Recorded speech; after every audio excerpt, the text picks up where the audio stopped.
Rocky's Secret Files. Rocky's Secret Files. Secret Files.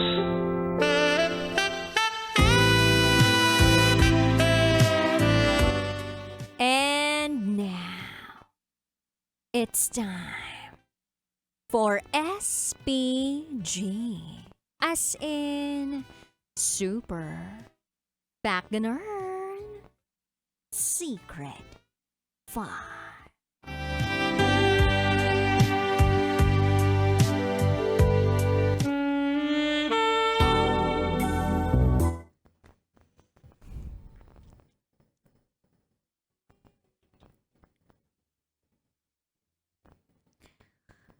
Binasa ng laway niya ang ano ko.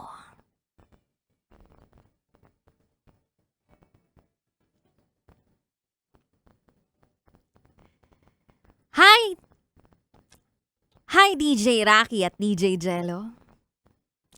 Nagsulat ako sa inyo para ipasa ang inis na nararamdaman ko. Pasensya na kayo ha. Itago nyo na lang ako sa pangalang Micaela. At ito, ang aking SPG, as in Super Backgammon Secret File. Mahilig akong mag-ayos ng mukha ko sa salamin. Isa kasi akong sales lady sa isang department store. Aminado ako na may pagka-conscious ako sa mukha ko. At gusto ko, kapag pumapasok ako, parang sariwa sa paningin ng iba. Yung tipong hindi ako uuwi na parang nawarak na mandirigma. Isang umaga, bago nagsimula ang shift ko, dumating ako. Doon, sa pinagtatrabahuhan ko, na magulo ang buhok. Nahanginan kasi. Nung papasok ako, eto namang katrabaho ko na itago natin sa pangalang Miguel, na mukhang kursunada akong asar-asarin araw-araw, panayang pambubuwisit sa akin. Nakita niya kasi akong nag-aayos ng buhok at mukha ko. Sabi niya, "Oy Mika, kahit sabog kang tingnan, crush pa rin kita. Loves pa rin kita." Sumagot na lang ako ng, "Yak." Pang-asar ko lang din nasagot sa kanya. Maya-maya, narinig ko nang nag-buzzer sa shop. Ibig sabihin, magbubukas na ang tindahan. Pero hindi pa ako tapos mag-ayos. Ay, ewan ko ba? Etong si Miguel, tinotopak na naman yata at parang nagsisira ulo sa harap ko. Bigla ba naman siyang lumuwa ng maraming laway sa kanang kamay niya? At bigla niya itong ipinahid sa bangs ko.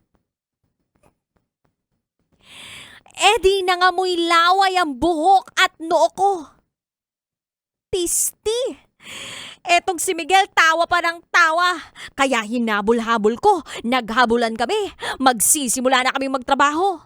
Hanggang sa bigla kaming nagkabanggaan sa may warehouse at nalaglag ang isang mahabang hagdan sa direksyon ko. Akala ko tatamaan ako pero nasalo ni Miguel yung mahabang hagdan. Kaso nga lang, natumba siya sa akin dahil sa lakas ng pwersa ng pagkakahulog nung hagdan. Ang nangyari, parehas kaming nadisgrasya at nagka-injury. Dinala kami ng iba naming kasamahan sa isang mini clinic malapit sa department store.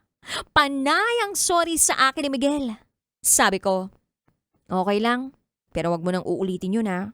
Tsaka mag-iingat ka na sa susunod." And buti na lang, wala kaming injury na malubha. Gas-gas lang at maliit na bukol.